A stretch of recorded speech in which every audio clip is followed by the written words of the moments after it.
এই প্রতিবেদনটিও আপনারা আমাদের কাছ থেকে পাবেন, বাংলা, ইংরেজি ও হিন্দি তিনটে ভাষাতেই পাবেন। এর সামগ্রিকভাবে আমরা একই ভাবে বিশ্লেষণ করেছি। সেখানে 2024 লোকসভা নির্বাচনে প্রথম দফায় 1625 জন প্রার্থী নির্বাচনে প্রতিদ্বন্দ্বিতা করছেন। তার মধ্যে এই 1625 জনের মধ্যে থেকে 1618 জনের হলফনামা অ্যাসোসিয়েশন ফর ডেমোক্রেটিক রিফর্মস বিশ্লেষণ করতে পেরেছে। অন্যদের হলফনামা ভালো করে পড়া যায়নি বলে বিশ্লেষণ করা যায়নি। তো যদি আপনারা রাজ্যগুলো ধরে দেখেন, আন্দামান ও নিকোবর দ্বীপপুঞ্জে একটা লোকসভা কেন্দ্রে 12 জন প্রার্থী প্রতিদ্বন্দ্বিতা করছেন। অরুণাচল প্রদেশের 2টো লোকসভা কেন্দ্রে 14 জন প্রার্থী প্রতিদ্বন্দ্বিতা করছেন।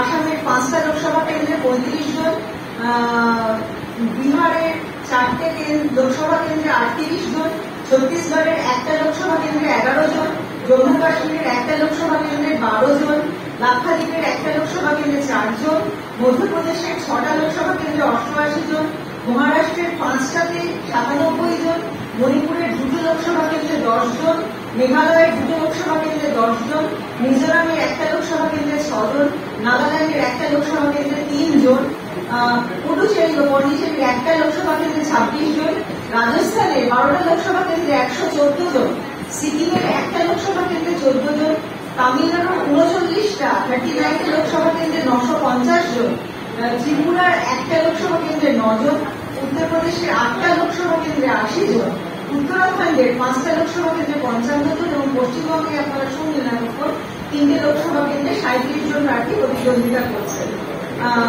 আর এবারে যদি আমরা 7 জন প্রার্থীর হলফনামা ভালো করে করতে পারিনি, তাদের নামটা প্রতিবেদনে উল্লেখ আপনারা পেয়ে যাবেন। আমি তার ডিটেলে যাচ্ছি। ফৌজদারি মামলার প্রেক্ষাপট যদি আমরা দেখি, তাহলে প্রার্থীদের এই যে আমরা যে কটা প্রার্থীর হলফনামা বিশ্লেষণ করেছি, তাদের মধ্যে সেখান থেকে আমরা দেখতে পাচ্ছি প্রার্থীদের বিরুদ্ধে ঘোষিত ফৌজদারি মামলা হলফনামা থেকে দেখা গেছে 1618 জন প্রার্থীর মধ্যে 16% বিরুদ্ধে ফৌজদারি মামলা রয়েছে। 16% মানে 252 জন। আবার এই 1618 জনের মধ্যে 161 জন অর্থাৎ 10% বিরুদ্ধে যে ধরনের মামলা, সেগুলোর নেচারটা সিরিয়াস, গুরুতর ফৌজদারি মামলা রয়েছে। 15 জন প্রার্থী ঘোষণা করেছেন যে তারা কনভিক্টেড, তাদের বিরুদ্ধে অপরাধ প্রমাণিত হয়েছে।